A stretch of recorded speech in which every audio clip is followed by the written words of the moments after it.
Hello there. आज crypto की समझ में बात करेंगे क्रिप्टो डाइवर्सिफिकेशन की। तेजी से डेवलप हो रही क्रिप्टो करेंसी मार्केट में हजारों कॉइन्स अवेलेबल है, लेकिन केवल टॉप 20 कॉइन्स को ही सबसे वैल्यूएबल माना जाता है। इसीलिए इन्वेस्टमेंट पोर्टफोलियो को डाइवर्सिफाई करना जरूरी है ताकि आप अपने कैपिटल को प्रोटेक्ट करें और ज्यादा लॉस होने की संभावना को कम कर सकें। एक बैलेंस पोर्टफोलियो बनाने के लिए अब तक हमने स्टॉक्स, बॉन्ड, कमोडिटीज जैसे स्पेसिफिक इन्वेस्टमेंट प्रोडक्ट्स में निवेश किया है। अब इसमें जुड़ गया है क्रिप्टो। अब ये बैलेंस पोर्टफोलियो कैसा बने ताकि आपका रिस्क कम हो? ध्यान रहे, एक बैलेंस पोर्टफोलियो में 4 तरह की क्रिप्टो करेंसीज को कंसिडर करना चाहिए। पहला, वो क्रिप्टो करेंसी जिसने क्रिप्टो स्पेस को पॉसिबल बनाया। दूसरा, सबसे पॉपुलर क्रिप्टो करेंसी। तीसरा, वो करेंसी जिसमें हमेशा पैसिव इनकम होने की संभावना है। और चौथा, स्टेबल कॉइन्स में से कोई भी। वैसे टॉप 10 क्रिप्टो करेंसीज की एक पूरी लिस्ट आपके लिए उपलब्ध है जिसमें आप निवेश कर सकते हैं। All things crypto. United kingdom में मौजूद क्रिप्टो करेंसी एक्सचेंजेस को अब 2% डिजिटल सर्विस टैक्स का भुगतान करना होगा। ये service tax her Majesty's revenue and customs regulations में हुए बदलाव के बाद लागू हो रहा है। HMRC क्रिप्टो जैसे डिजिटल एसेट्स को फाइनेंशियल इंस्ट्रूमेंट्स नहीं मानता, इसीलिए फाइनेंशियल मार्केट प्लेसेस पर मिल रही छूट इन पर लागू नहीं होती। फेसबुक एंड अमेजॉन जैसे टेक जायंट्स के यूके में बढ़ते कारोबार को देख पिछले साल अप्रैल में ही डिजिटल सर्विस टैक्स पेश किया गया था। इस बीच पॉलीगॉन, जिसका नाम पहले मैटिक नेटवर्क था और जिसकी शुरुआत 2017 में जयंत कनानी, संदीप नेलवाल और अनुराग अर्जुन ने की, आजकल सुर्खियों में है। दरअसल खबर यह है कि सिकोया कैपिटल इंडिया और स्टेडव्यू कैपिटल जैसे दिग्गज वेंचर कैपिटलिस्ट पॉलीगॉन नेटवर्क पर आधारित मैटिक टोकन में निवेश करने वाले हैं। टेक क्रंच की रिपोर्ट के मुताबिक अगर ये निवेश होता है तो ये इंडिया बेस्ड पॉलीगॉन के लिए बहुत ही बढ़िया संकेत होगा। पॉलीगॉन दरअसल लेयर 2 प्रोडक्ट है जो प्राइमरी ब्लॉकचेन पर काम करता है और इसका मकसद यही है ट्रांजैक्शंस को रफ्तार देना।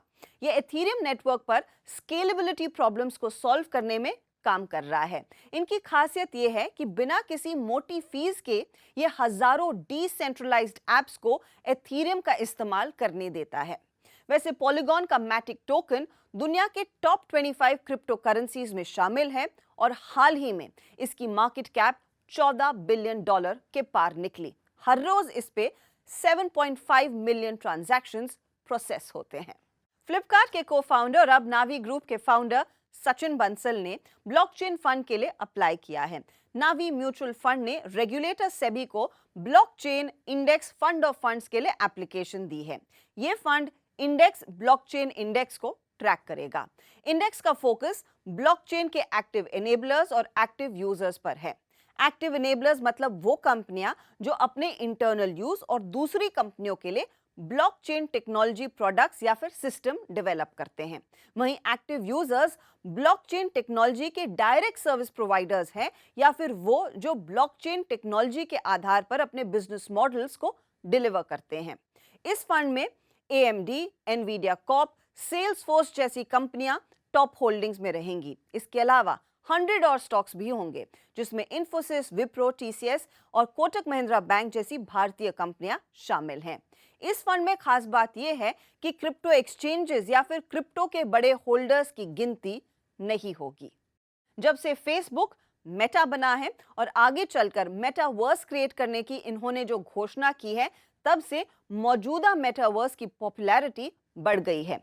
नवंबर के आखिरी हफ्ते में इसमें यानी कि मेटावर्स में $100 मिलियन के NFTs बिके। सबसे ज्यादा action the Sandbox, Decentraland, CryptoVoxels और सोमनियम स्पेस जैसे प्लेटफॉर्म्स पर दिखा। द सैंडबॉक्स पर तो हाल ही में $6.5 लाख में एक लग्जरी यॉट भी बिका, वो भी रिकॉर्ड तेजी में। ये सभी मेटावर्स पेमेंट के रूप में एथेरियम करेंसी का इस्तेमाल करते हैं। एनालिस्ट के मुताबिक क्रिप्टो करेंसी के इस्तेमाल के लिए अब मेटावर्स काफी इंपॉर्टेंट है। वहीं बैंक ऑफ अमेरिका के मैनेजिंग डायरेक्टर और ग्लोबल स्ट्रेटेजिस्ट हाइम इजराइल ने कहा है कि मेटावर्स पर ही क्रिप्टो करेंसी का इस्तेमाल करेंसी के तौर पर शुरू होगा। और मेटावर्स के साथ ही रहते हैं। मेरे साथ जुड़ रहे हैं शांतनु हजारिका, जो एक मल्टी डिसिप्लिनरी विजुअल आर्टिस्ट हैं और मेटावर्स में काफी एक्टिव हैं।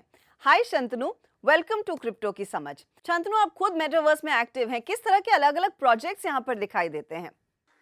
मुझे लगता है अभी जो सिनेरियो है उसमें बॉलीवुड और हिंदी म्यूजिक अभी इनकॉर्पोरेट हो रहा है एनएफटी और मेटावर्स में। मैं लास्ट देखा था अमिताभ बच्चन सर के फादर के poem NFT as an NFT, वो काफी लाखों रुपए में सेल हुआ था।